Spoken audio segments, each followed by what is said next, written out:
ભારતીય રાજકારણી ડોક્ટર સુબ્રમણ્યમ સ્વામી સુરત જિલ્લાની મુલાકાતે બારડોલી ખાતે યોજાયેલ રણપુરી મેમ્બર્સમાં ડોક્ટર સુભાષ સંગ્રામે આપી હાજરી। આઈ એમ હ્યુમન ચેરિટેબલ ટ્રસ્ટ દ્વારા રાષ્ટ્રના મહાન નેતા સુભાષચંદ્ર બોઝના રાષ્ટ્ર બલિદાનના સન્માનમાં મેરેથોન દોડનું આયોજન કરાયું હતું। 2000 જેટલા દોડવીરોએ આ મેરેથોનમાં ભાગ લીધો હતો। ડોક્ટર સુબ્રમણ્યમ સ્વામીએ મેરેથોન દોડનું પ્રસ્થાન કરાવ્યું હતું। કાર્યક્રમમાં હાજર રહેલા ડોક્ટર સુબ્રમણ્યમ સ્વામીએ સુભાષચંદ્ર બોઝના મૃત્યુ અંગે આપ્યું નિવેદન। તાઇવાનમાં સુભાષચંદ્ર બોઝની હત્યા નથી થઈ, સરકારે કન્ફર્મેશન દબાવી રાખ્યું હતું। સુભાષચંદ્ર બોઝના મોતની વાત દેશમાં દબાવી રાખવામાં આવી હતી। સુભાષચંદ્ર બોઝના મોત અંગે સુબ્રમણ્યમ સ્વામીએ જવાહરલાલ નહેરુ ઉપર પણ સાધ્યું નિશાન। रिपोर्टर प्रशांत पटेल, एबी 48 न्यूज़, बारडोली। इसमें ये देखकर हम बहुत प्रभावित हुए। नौजवान युवा युवती सब 5 बजे सुबह इकट्ठे होकर एक अनुशासन के साथ हैं, तो गर्व की बात है। हमारे सारा देश के लिए है। ये गुजरात में हो रहा है तो गुजरात के लिए तो सबसे ज़्यादा बधाई है हमारी तरफ से।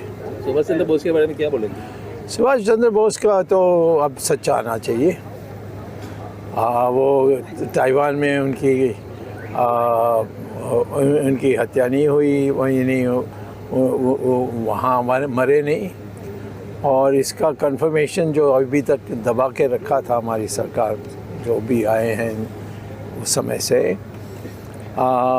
वहाँ जो जापान हारने के बाद ताइवान का जो लिया था अपने हाथों में, वो तो अमेरिका थी, और अमेरिका ने उसी समय ही कहा था कि यहाँ कोई प्लेन का क्रैश नहीं हुआ,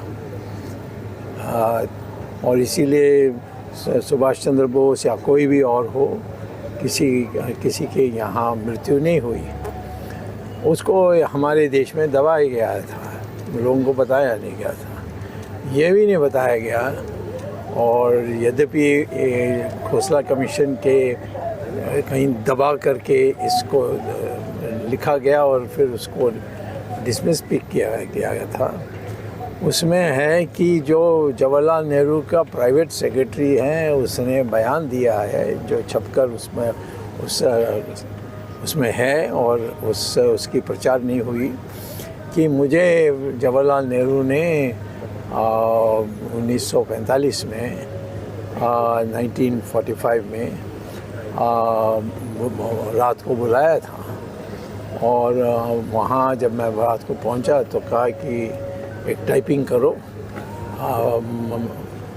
ब्रिटिश की जो प्रधानमंत्री थी उस प्रधानमंत्री को चिट्ठी मैं लिख रहा हूँ, उसको आप टाइप करिए।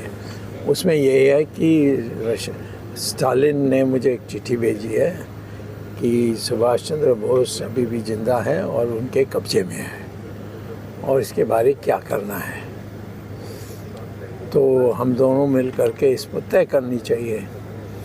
और तो एटली ने कहा कि वो तो हमारा युद्ध का दुश्मन है, जो दुश्मन रहा है, तो जो भी वो करने चाहते हैं परंतु उसको छोड़ना नहीं है।